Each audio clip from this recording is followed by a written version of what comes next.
Okay, hi everyone. So I'm going back to the usual format that we've been doing for a couple of years. Um, and I'm going to share with you. It just happens that this week, this will also be the Parshat HaShavua. So that's interesting for those of you who are interested in things like that.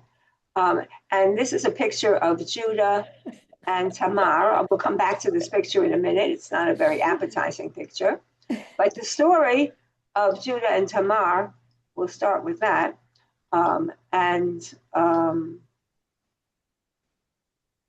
It's very small. I'll make it a little bit bigger. But I think we should probably, although I'll interrupt you in the middle here and there, but I think we should start by reading it, just so that everyone's on the same page. Sue, would you like to do that? Should I make it a little bit bigger, or is this big enough? I think it's big enough. Okay. Okay. About that time, Judah left his brothers and camped near a certain Adullamite whose name was Hira. There Judah saw the daughter of a certain Canaanite whose name was Shua, and he married her and cohabitated with her. She conceived and bore a son, and he named him Er. She conceived again and bore a son, and named him Onan. Once again she bore a son, and named him Shelach. He was at Kaziv when she bore him. Okay, so let's even stop here because I put something in here in the Hebrew, and it's very interesting. First of all, what we don't see in the Hebrew, he named him Er, and then in the Hebrew it says Vatikra, which is really she named him Onan, and it also says again Vatikra, she named him Shelah. When the first son was born, it said specifically he. And if you notice here, the translation just simply says, and named him. All right. So in other words, the she would go back to she bore a son and named him. Okay, which might not be that clear in the English, although once you see the Hebrew, it's clear. Okay, and Rashi writes that Kaziv, right, also might mean that there's a disappointment there, that there's a disappointment with his name. The question is, why is he disappointed? All right. But that's, and there's a big argument. Having taught this today in the morning, there's a big argument between Rashi and the Ramban about this. So we're not going to go into it. But okay, let's go on. Judah it skips ahead. Okay. Judah got a wife for Er, his firstborn. Her name was Tamar. But Er, Judah's firstborn, was displeasing to the Lord, and the Lord took his life. Then Judah said to Onan, join with your brother's wife and do your duty by her as a brother-in-law, and provide offspring for your brother. But Onan, knowing that the seed would not count as his, let it go to waste, whenever he joined with his brother's wife, so as not to provide offspring for his brother. What he did was displeasing to the Lord, and he took his life also. Okay, so let's stop here just for 1 minute. It's not clear what was displeasing. Was it displeasing the fact that he was masturbating, or the English word is onanism, right?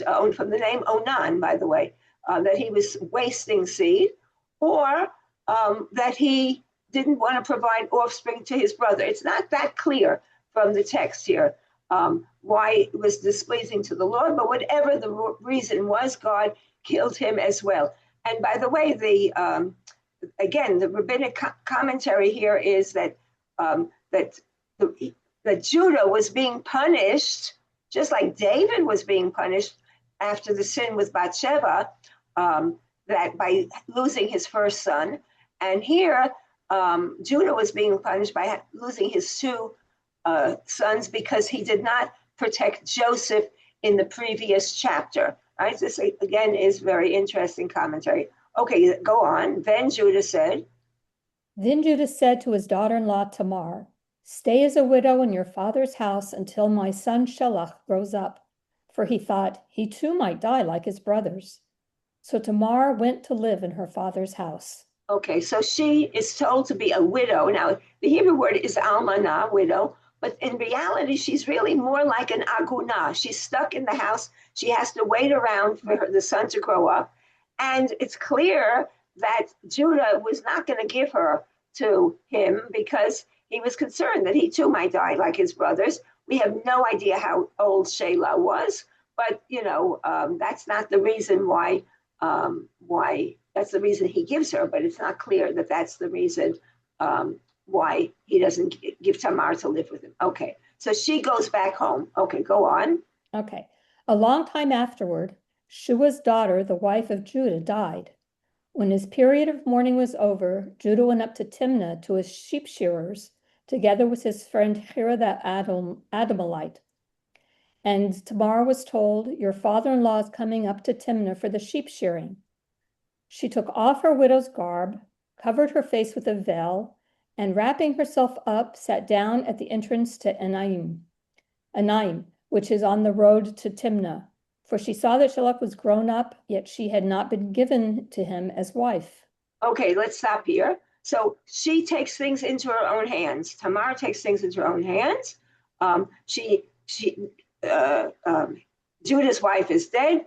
The period of mourning is over. It's to be as little as 30 days. He's comforted, and he's now going out for a good time during the sheep shearing season, because that's a time when you could go get drunk and be yourself and do whatever you want, hit on some women. And so basically, this is what she is going to take advantage of. And someone tells her that. It's not clear. Tamar was told. It's not clear. Did they have her good intentions? Did they care about her, or are they gossips? It's not clear, but somehow or another she finds out. And so she takes things into her own hands because she's sick and tired of waiting around for Shelah to be given to her. Okay, and now? When Judah saw her, he took her for a harlot, for she had covered her face. So he turned aside to her by the road and said, "Here, let me sleep with you." For he did not know that she was his daughter-in-law. "What," she asked, "will you pay for sleeping with me?" He replied, "I will send a kid from my flock." But she said, "You must leave a pledge until you have sent it." And he said, "What pledge shall I give you?" She replied, "Your seal and cord and the staff which you carry." So he gave them to her and slept with her, and she conceived by him. Then she went on her way. She took off her veil and again put on her widow's garb. Okay, so what we have here is a very interesting transformation. In other words, it's, like we say, clothes make the man, makes the man. So here, clothes makes the woman. She was wearing a widow's garb. She takes it off, and she's now free to do what she wants, all right, which is to trick him into sleeping with her and to get a child by someone in that family. If it's not going to be Shelah, it will be him. And then also, she changes her personality, and at the same time, Judah is also switching from mourning to back to life. So you have both of them in a different ways, changing their status. All right, and then of course she ends up being pregnant, and now we have the continuation of the story, but not yet. We don't know yet what's going to happen, but we have Judah here. Okay. Judah sent the kid by his friend the Adullamite to redeem the pledge from the woman, but he could not find her. He inquired of the people of that town, "Where is the cult prostitute, the one at Enaim by the road?" But they said, "There has been no prostitute here." So he returned to Judah and said, "I could not find her. Moreover, the townspeople said, 'There has been no prostitute here.'" Judah said, "Let her keep them, lest we become a laughing stock. I did send her this kid, but you did not find her." Okay, so he's basically concerned about his reputation, and I guess he can manage. It's not exactly a credit card that he's been, giving her, but it's the equivalent. I mean, it's a seal. I mean, if he has to make business deals, what does he do if he doesn't have his seal? But okay, whatever. But he's willing to let it go. And now, just as she was told, right? Just as Tamar was told, "Your father-in-law is coming to Timnah." Now, about 3 months later, and 3 months later, why? Judah was told, "Your daughter-in-law Tamar has played the harlot." Why? Wait. Why 3 months? Because she's Right. beginning to show. Exactly. Okay, go on. Judah was told, your daughter-in-law Tamar has played the harlot. In fact, she is with child by harlotry. Bring her out, said Judah, and let her be burned. As she was being brought out, she sent this message to her father-in-law. I am with child by the man to whom these belong. And she added, examine these. Whose seal and cord and staff are these? Judah recognized them and said, ah, she is more in the right than I, inasmuch as I did not give her to my son Shelah. And he was not intimate with her again. Okay, so what we have here is he recognizes that she's right, and the word is tzadka, right? She has the tzedek on her time, like tzedakah. She has the right. She's the right one here, and it's an understanding on his part that he was wrong to do everything. All right, but because he slept with her, he can't. He can no longer give her to his son Shelah. All right, and so that was a one-time thing, and that was it. And then when the time came for her to give birth, there were twins, okay? And the one who came out first was named Peretz, and Peretz will eventually be the ancestor of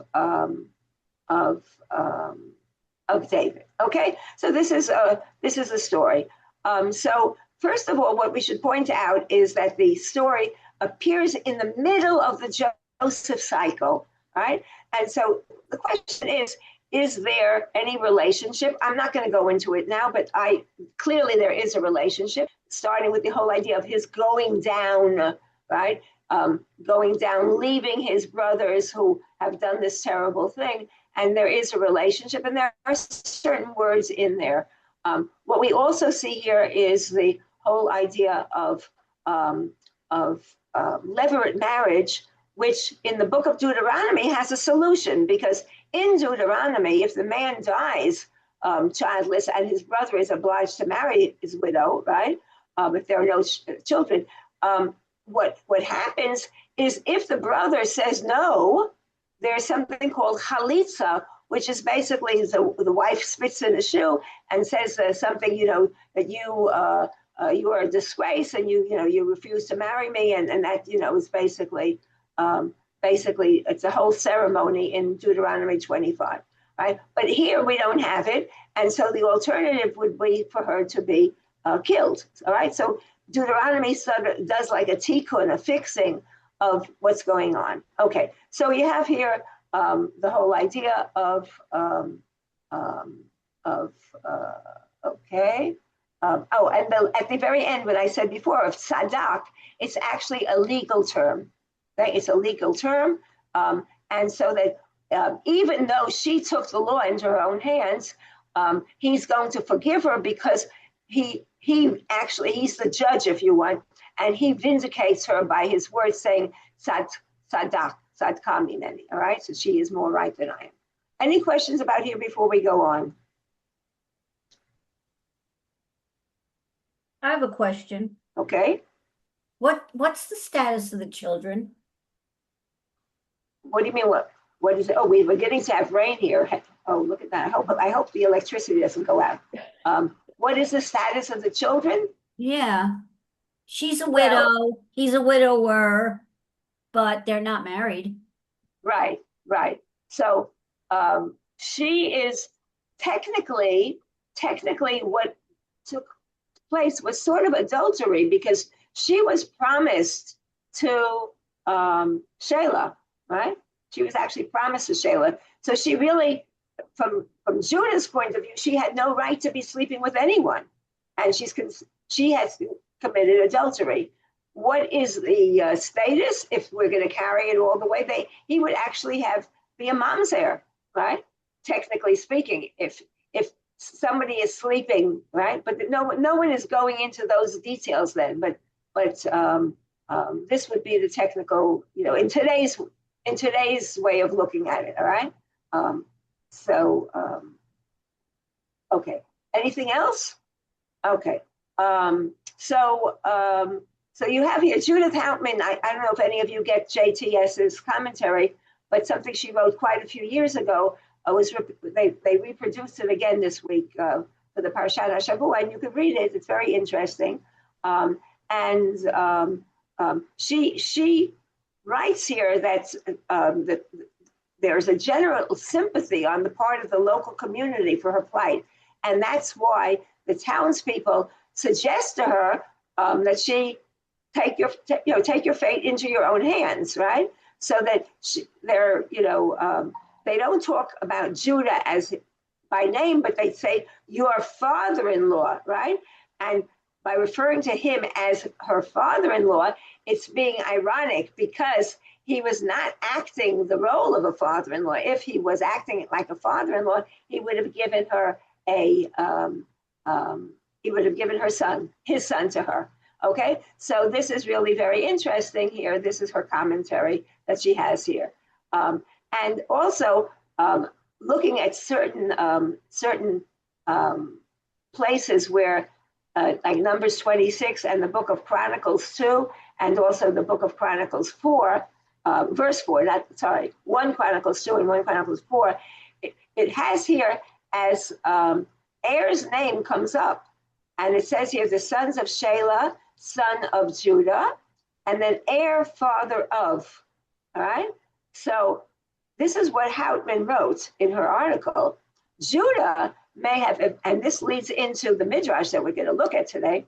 Judah may have eventually married her off to Shelah because Shelah names his first son thus implying that he had entered a Levirate marriage with Tamar to produce an heir for his deceased childless brother. So this is what Houtman is suggesting, all right?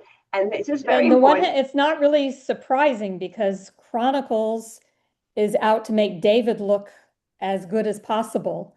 And since Peretz is in the genealogy of David, I'm not surprised that they're trying to clean up his ancestry. Right. So that's really it.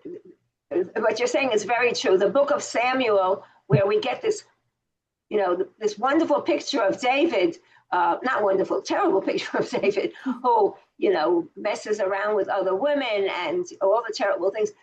That's in the book of Chronicles. It's not mentioned at all. David is a saint as far as that's concerned. There's nothing there about the rape of Bathsheba there. He's completely sanitized, if you want. Okay, so we have here, thank you, that's a very important point. Okay, so now we have here a few pictures that we should take a look at. So here we have a fairly modern picture this is Iris Wexler in 2012. And notice that she has a seal in her hand, and it has a picture of a lion, right?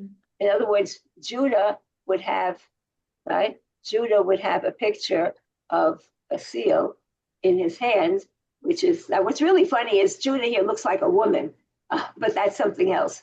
On the other hand, look at his arms. So, and she's completely covered up here. Okay. You also have here Mordechai Friedman, who was my contemporary, who teaches at Bar Ilan, had something very interesting to write.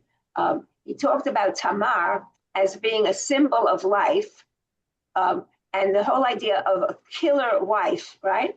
In other words, the whole idea that women can be responsible for for the killing of children, the killing of their husbands, all right? And he brings here a famous Midrash, which is, why do women precede men in a funeral procession? Rabbi Joshua said to them, because they brought death to the world. Why was she giving the commandment of menstruation? Because she spilled the blood of the first man.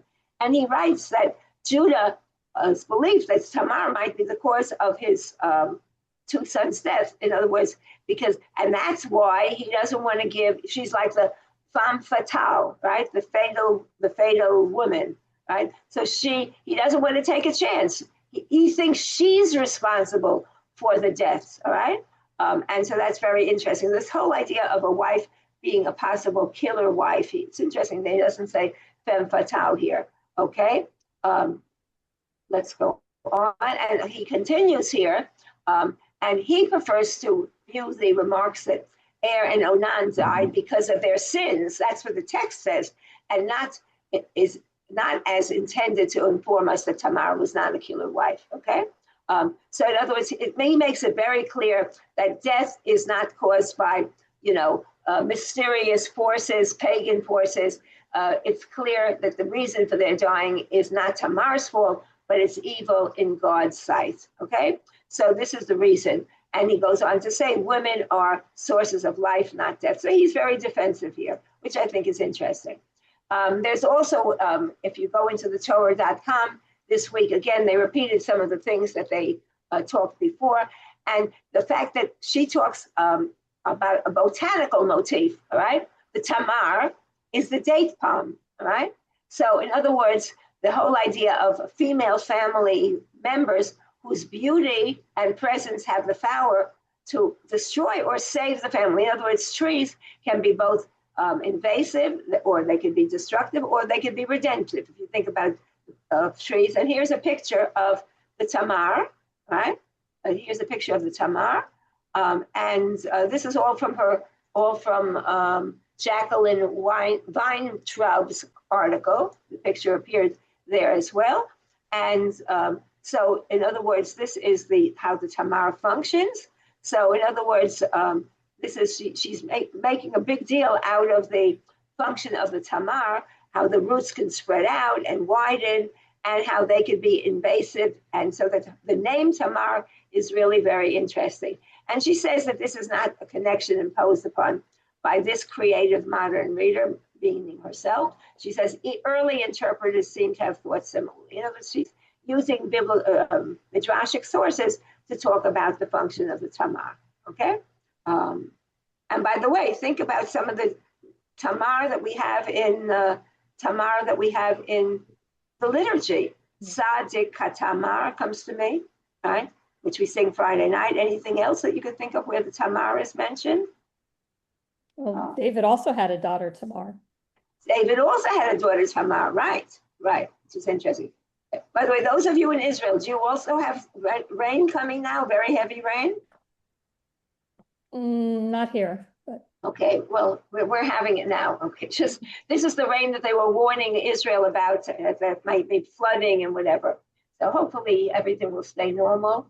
Okay, now we come to one of my favorite artists who we've seen many times, which is Richard McBee, and he has, and you've seen many of his pictures. I think when I had the picture with Potiphar, I used some of his pictures.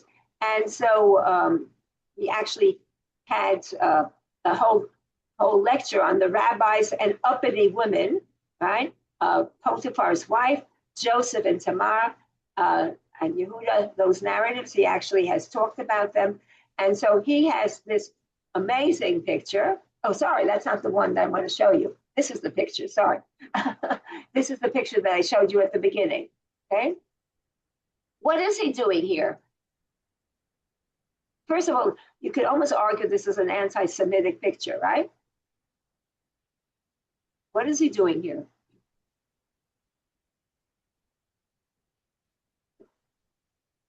It looks like he's the aggressor in the situation.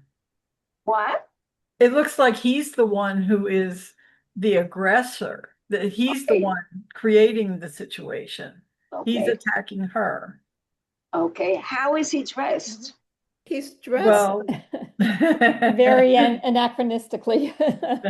Yeah, I think he may be making a point about all those guys who talk about being so holy and so right about everything.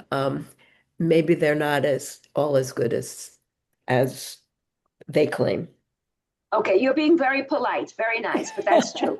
Okay, that you're being extremely polite. So you have here this person who's dressed in Hasidic garb, visiting. It's almost like a trafficking in women, dressed in black, going to visit, right? Going to visit a prostitute, right? Remember, it does say that she gets dressed as a prostitute, but unlike the biblical story, she's not clothed here, right? And her face is visible. Look at the difference between the other picture we just saw before, right? The picture we saw before over here, where look, you could barely see her, right? But what about the image in the McBee picture where she's made to look bridal? It's a white, the bridal veil. This one she here has a garter. She's, I mean, wait, are you talking about this one here? Yeah, the McBee picture. Ah, very interesting. She has a garter belt on here. Okay, so that's a form of marriage. Okay, very interesting. Right. It's going back to what Sue said. It's like, are they cleaning up? Are they cleaning it up, turning it into a marriage? Right. But anyway. But it's very violent. So this, okay. So he's saying maybe it shouldn't be cleaned up so much. Right. I think also what's going on here, let me just 1 second, insert text box. I want to put in a word here, which I don't have. It's very, very, very transactional. Yes. Right? Okay. And as we say in Hebrew, yavin, yavin, the person who understands what I mean by that will understand. Okay. And he has other pictures like that. Which, all right, now we have Chagall, and here is the Chagall's understanding. I don't know if any of you ever saw when I was in New York in what year was it? 2009, I think. There was a whole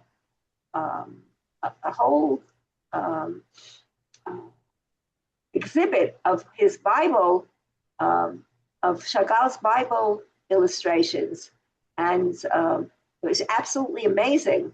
I don't know if they'll ever show it again, but if you ever could get a hold of the book, came out in 1956, and this is one of the pictures, the daughter-in-law, and here's Judah, I guess, with his stick, right? That's one of the things he gives her, and she's sitting there, and he sees her sitting there completely covered, right? Completely covered, but what color is she wearing? Red. Like a good harlot. Right, dressed like a harlot, dressed in red. Okay. Yeah. And here we have another picture. This is Rembrandt, the School of Rembrandt, right? And here we have, you don't see her eyes, which is interesting because the place is called, where he meets her, is called Einayim, right? Which means eyes, right? So her eyes here are covered, right? Kasut Einayim. Also, it's interesting because when Abraham gives Sarah to, I think it's Pharaoh, I don't think it's Abimelech, he gives her afterwards a gift, which is Kasut Einayim, which could mean a covering for the eyes, which is very interesting if you want to bring some intertextuality here. I haven't thought this out at all. I'm just throwing it at you for whatever it's worth. So maybe you could do something with it. But let me just write it down here for myself so I don't forget here, which I think also is an interesting idea here.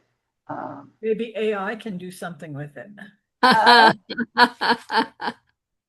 Well, I'm still using my own head. It's sort of a naive. It's refreshing to be using my head now. I've what's it called? Too much propaganda for like that. That's the first time you tell me. That's your first thing that comes to your head. Okay. So the Talmud actually has mixed feelings about her. Clearly here she's doing the right thing, but of course the Talmud sees her as boastful and unashamed, and that the other people point out that even though it says clearly that he never slept with her again, but in the Genesis Rabbah it says that he did have further sexual liaisons with her and ended up marrying her. All right, and also that the fact that he confessed of his guilt and atoned for some of his prior faults, right? Meaning the things that he did in the past towards her, but also the way he acted towards his brother. And this is interesting. Louis Ginsburg writes that as a judge, Judah gave a decision that Tamar was liable to the death penalty by burning according to the law. For she was the daughter of the high priest. Now, where he's getting that, we don't know. All right, who was accused of leading an unchaste demeanor. After Tamar showed the 3 pledges from the man who came to her, his countenance grew pale to green color when he publicly confessed his relationship with her. Where this is coming from, but the Midrash makes things up. Okay, we have 2 more pictures. This is really a very problematic picture, right? This really is very problematic. She's wearing a veil, but look at this. This is really, is this the before he sleeps with her, or is this the act of his almost wanting to kill her? And again, what is this book here? What is he doing here? Can you blow it up? Can you see? No, you can't see the words. Now you can't see the words, but it just occurred to me what the book might be. Yeah. What would the book be? Who's reading the book, first of all? She. So what book would she be reading that leads her to? Well, the laws of Nida or Right. She could be reading the laws of Nida. She could be reading the laws from Deuteronomy. Yeah. Of Yibum. It looks like she's wearing a mask or her, right. know. Well, this would be the covering of her eyes, right? Yeah. Yeah, and it looks like it looks like the staff over his shoulders, in which case this would be before he's actually slept with her. Right, because he still has, this looks like his, right? His staff. Right, this looks like his staff. Okay. And by the way, notice the staff also looks like it has a seal on it, right?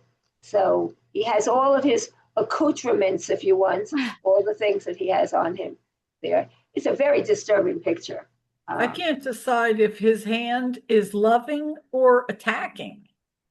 His hand on her neck. It looks like he's choking her. It looks like he's choking her. Let me just see what this will show us if we go into to see who this is. This is what year was it? It was 1667.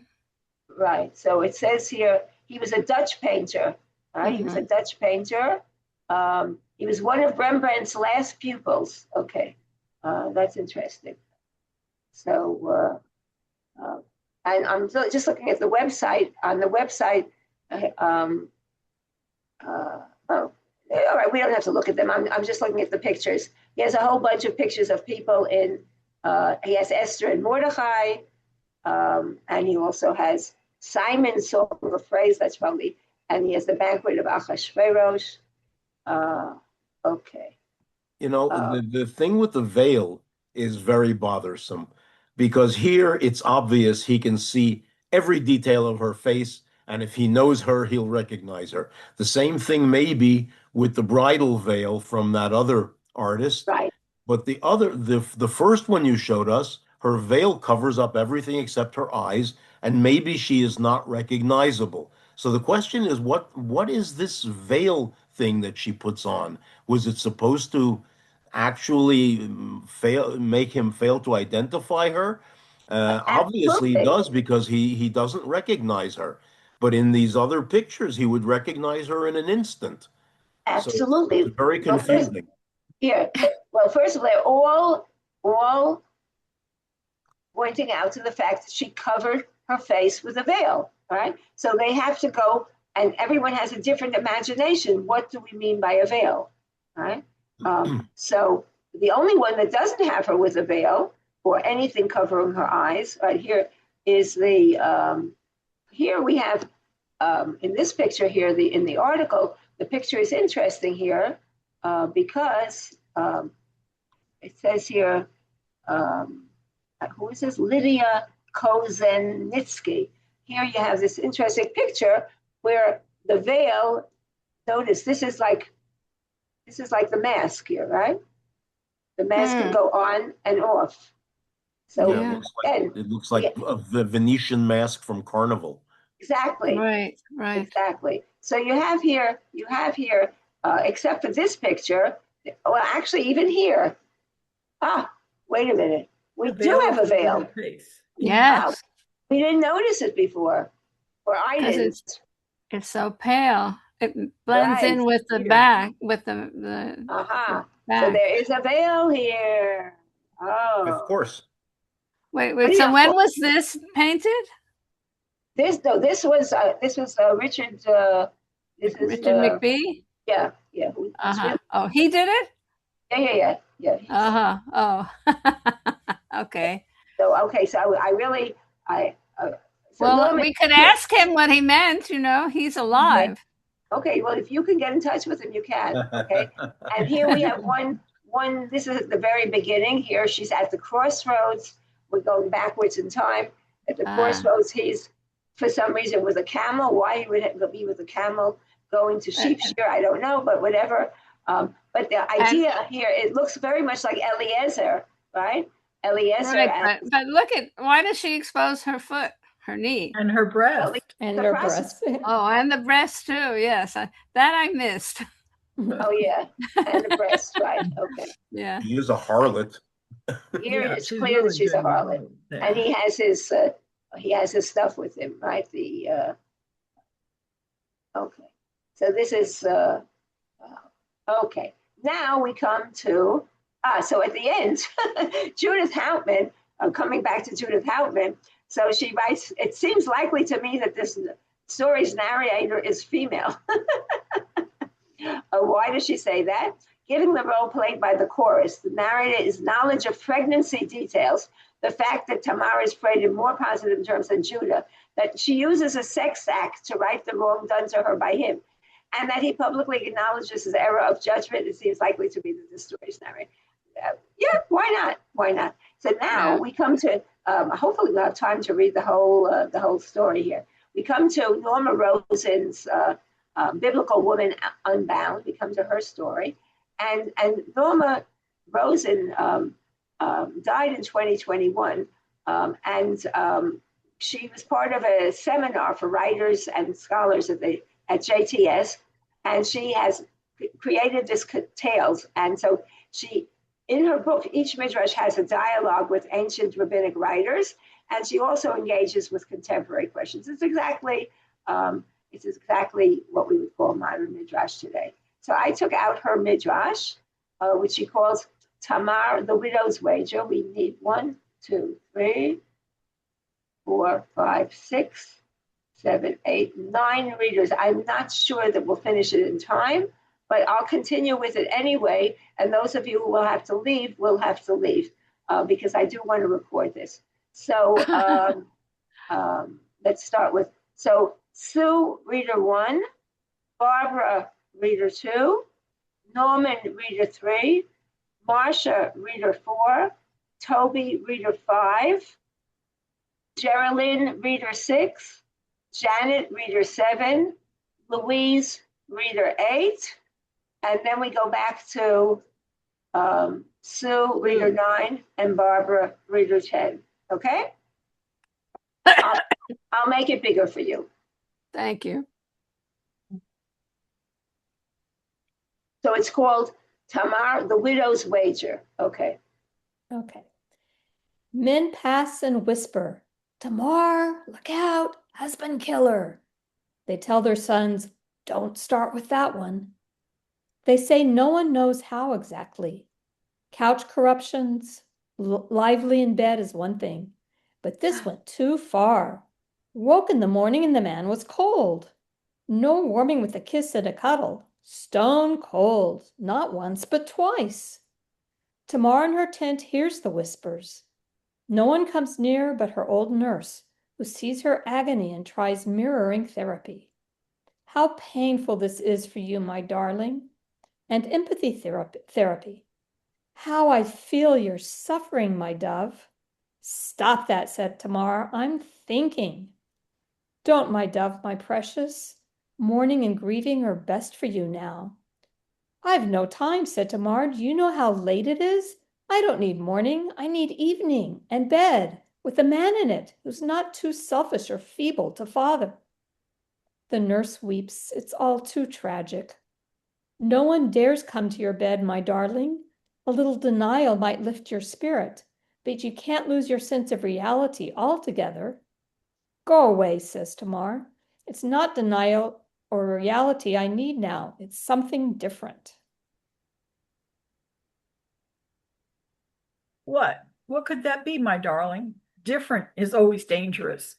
I won't know until I think of it. Go away. Let me think. Silently, secretly in the night, Tamar sends for Shelah, Judah's youngest son.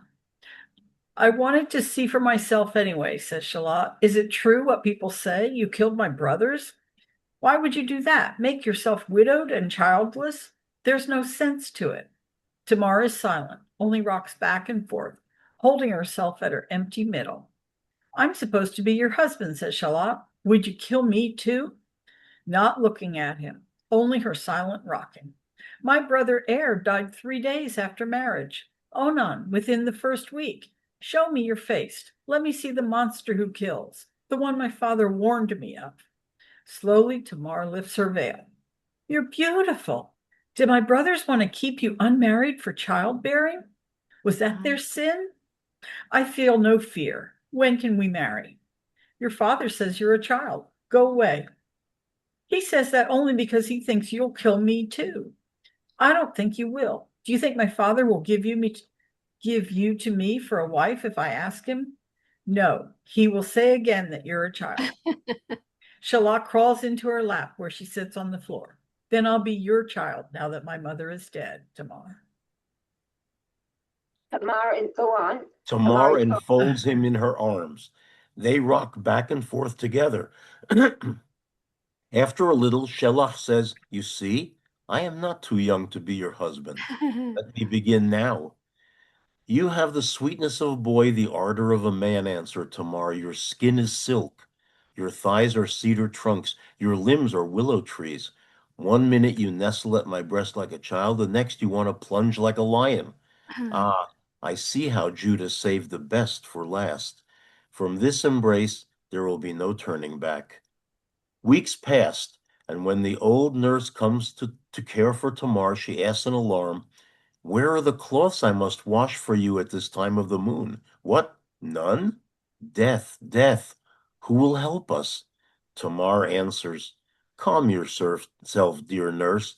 I was meant to have a child by Shalach, and now it is fulfilled. He is forbidden to you. Poor child, death is your portion. Judah will not let you go unpunished. What if Shalach should die like his brothers? It is done, and Shalach has not died for it. Judah can rejoice. Done then, but not in the right way, not with acknowledgments to power. This disobedience is death. Judah sold his brother into slavery, betrayed his father's heart, and was forgiven. Death, death, my poor child, don't compare yourself. Shalach is denied to you. Then I will ensnare him, said Tamar with conviction. The son who was promised to you and then withheld? That is bold. I see the justice of your wish, but still. Not at all. Like a child. The next you. Wait. Oh, wait. Next. Oh. All right. This is the right. Wait. Yeah, okay. Here we go. Yep. No, not the son, but he is close to the son, a near relative. Be calm, says Tamar.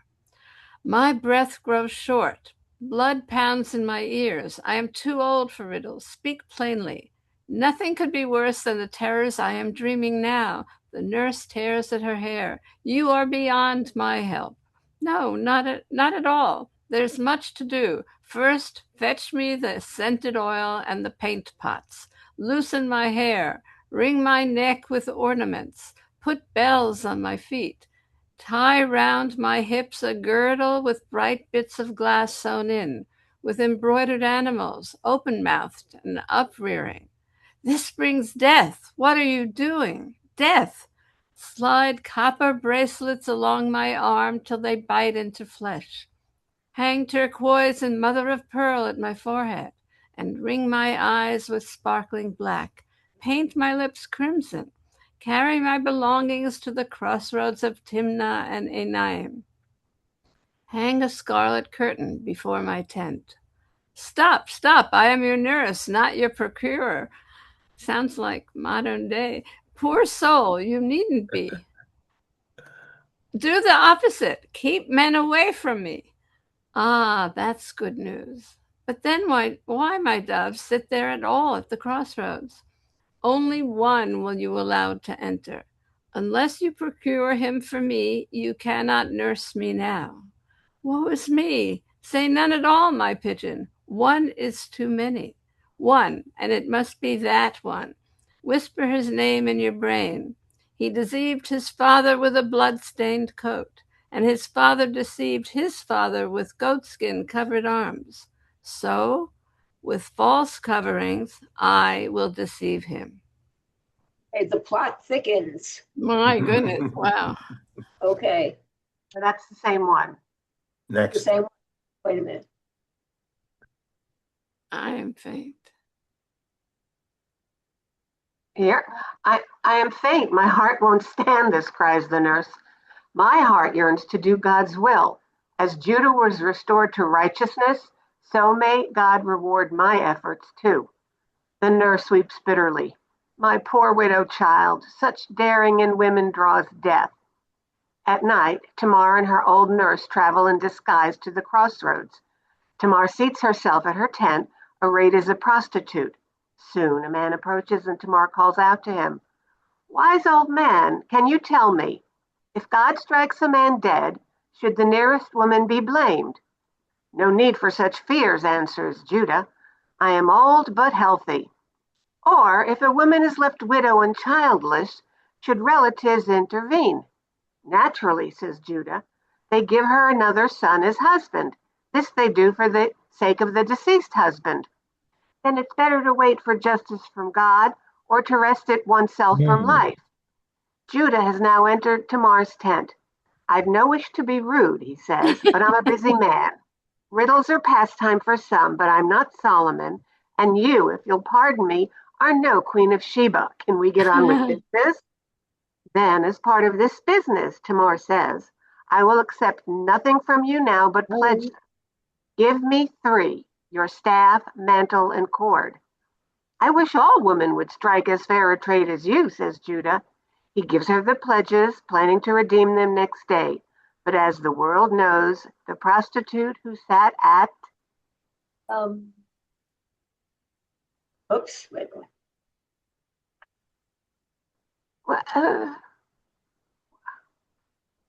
Who sat at?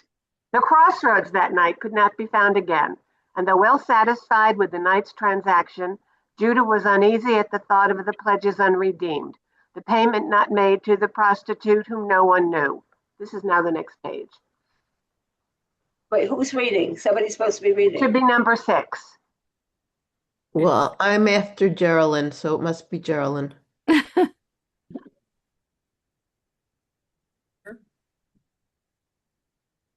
Uh-oh. What did I do? Yeah, we hear you now. Ask for Tamar. Okay. As for Tamar, she exults. Get the right part of my glasses. Judah has fallen into her snare. But the trickiest part is still to come. There is Shelah, who has his pride, his passion, his sense of male privilege. If the plot is to succeed, there could be no concealing from him the facts of the disguise, the crossroads, the lying with Judah, his father. Soon scandal will break out. The pregnancy will show forth. Mercy, understanding, imagination must also show themselves if life is to continue. Tamar, the darling, dares once more and tells, pardon? The daring. Oh, the daring. I said, darling. The daring dares once more and tells Shelah what she has done.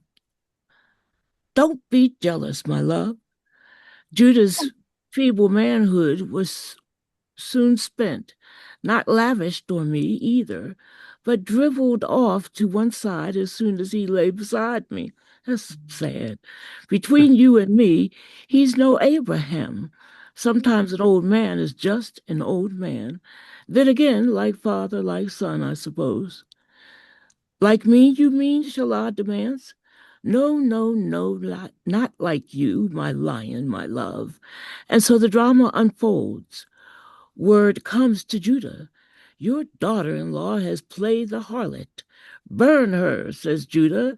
Then Tamar produces the pledges, and Judah understands at once. It is a miracle of understanding, because he withheld his last son from her. She was forced by harlotry to lay claim to his entitlement of a child. She is more righteous than I, Judah said. But then again, there is Shelah. He too wants to claim his entitlement. How to keep Judah, the lion, from raging. I don't know what that says. Raging at the truth. Okay, I didn't see that part. Okay. Can you move it over slightly to the left? To the Other left? way. No, the other way. Yes, thank you. Wait. I think You're on the wrong page. Yeah, okay, here we go. Father, says Shelah, I am eager to be the redeemer of my dead brother's life and to raise up a child in his name by marriage to the widow Tamar. But my poor boy, says Judah, haven't you noticed that she's already conceived? She won't be left childless, not your brothers without heir. And you know, the whole unfortunate story, the night I stumbled upon her disguised as a harlot, this woman has now been known by your two brothers and by me. That can't be very enticing for you. Out of respect,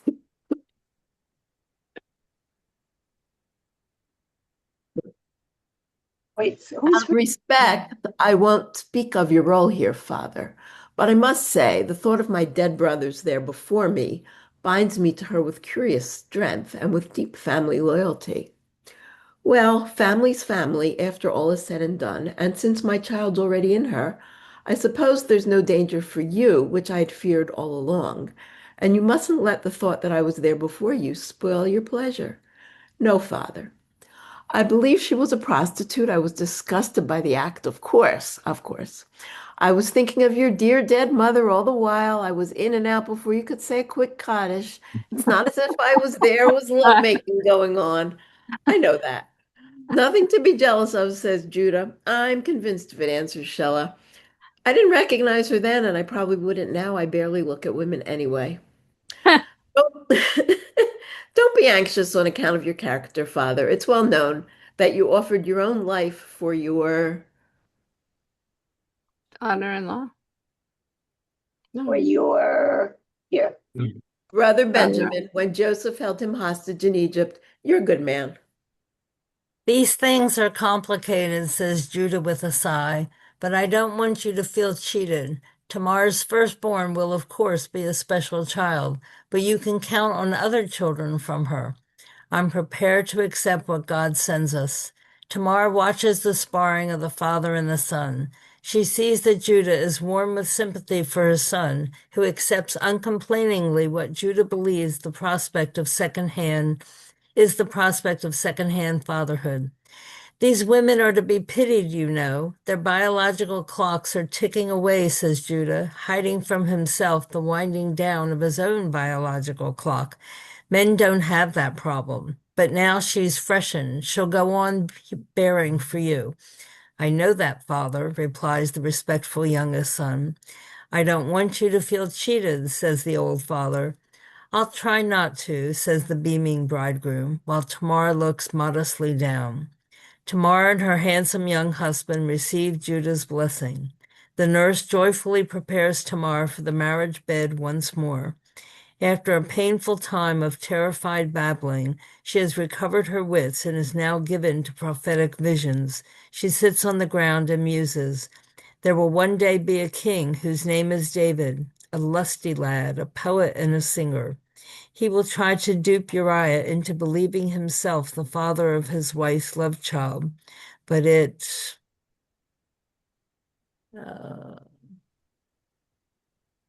is David who will be father to that child of Bathsheba's. The child does not fare well, but I see a happier course for this one of Tamar's. Tamar contrived to have Judah think himself the father of the child she conceived with his son Shelah, her rightful spouse. Is not my Tamar by right of wit and passion a queen? This young couple will provide a tent of joy for their child, who will be ancestor to David. Thanks to my ingenious Tamar, who chose not a decaying seed, but a vibrant one to match her own, King David will one day be as handsome and agile a lover of women as any. Like David's fortunes, Tamar's will be prospered by God, who values a true celebrator of life when one now and then appears. As for Tamar, she inwardly exults. Child and lover, I have them both. It might have meant my death. Instead, I have my heart's desire and am neither cast out from society nor imprisoned in it. I have earned a path, narrow and dangerous, but mine to walk on. Okay, so we don't have to really look at the rest of this that we have here. I don't know how many people stayed behind to see the end, but this is amazing. Look what she's done here. She's looked at all of the Midrash, right? Right. And that passage in Chronicles, right? The passage in Chronicles, clearly she knows that. And she's integrated that one little line, she's integrated that into, and then also what Judith Hauptman says, that this must have been written by a woman. Not only is it written by a woman, but it's conspired, right? It's conspired from beginning and end. I mean, you have all of these things coming together in this amazing Midrash by Norma. Rosen, yes, Janet. It's amazing. Two things. What's the line from Chronicles I don't remember? And the second thing I want to ask is there any Midrash that says that Shelah was actually the father? I think we came across one before, didn't we? At the 1 second. Let me share the screen again. I think we came when we looked at the Midrash. If not, we could ask AI. Yeah. But how old do they say Shalach was, really? We don't know. We don't know. He's probably he's a third child.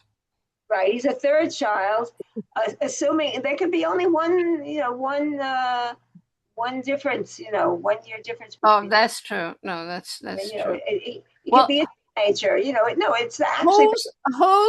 Who is given the right of being the child's father? This whole process starts because if a man dies without issue, so the next one in line, and that child, assuming there is a child, is the dead father. It's right. So here we have a lot of choices for the father of this poor child. Right. So let's look. Not that they can give us the right answer, but we can take a quick look at for those of you who have the patience. What was the line from Chronicles? I don't remember. What was the line? It was simply that Judah had a son, and Shelah named him heir. Oh yeah, okay. So we're together now. We together with.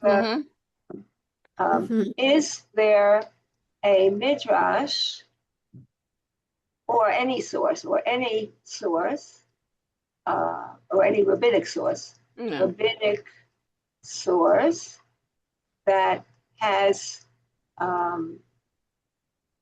Shelah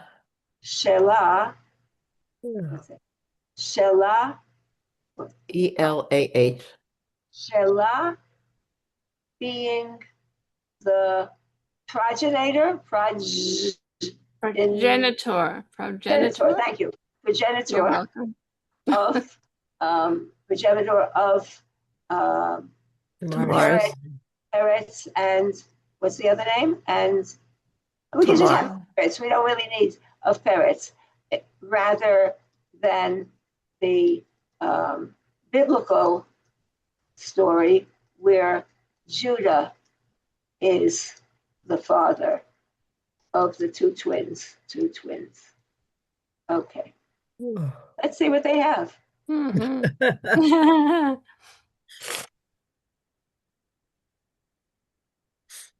Okay. Wow. My goodness. Wait a minute. Midrash. His wife was Canaanite. Yeah, there is no classical Midrash or That's what they're saying, but we don't know if that's true. Yeah. No alternate genealogy. All right. Why this idea might be confused. If someone misreads it. Wait a minute, but we're going to ask them about.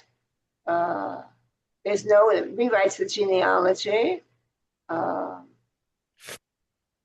we should ask them. We should ask.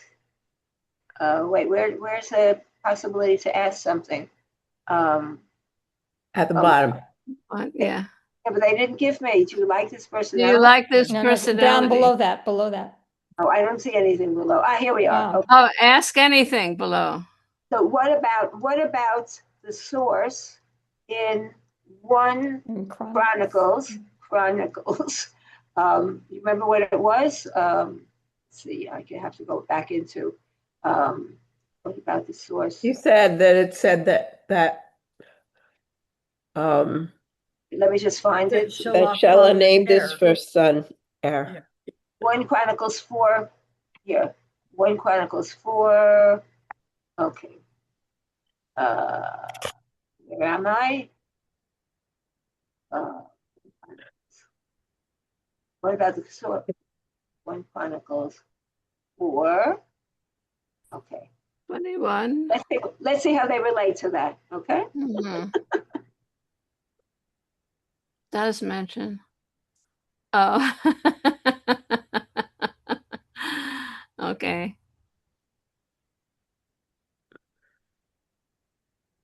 This air is not the same air. All right. Yeah. Okay. That's getting out of that one. Okay. It was common for the Tanakh, but it's not rewrite the Judah. It simply records. All right. A later descendant. All right. No. Okay.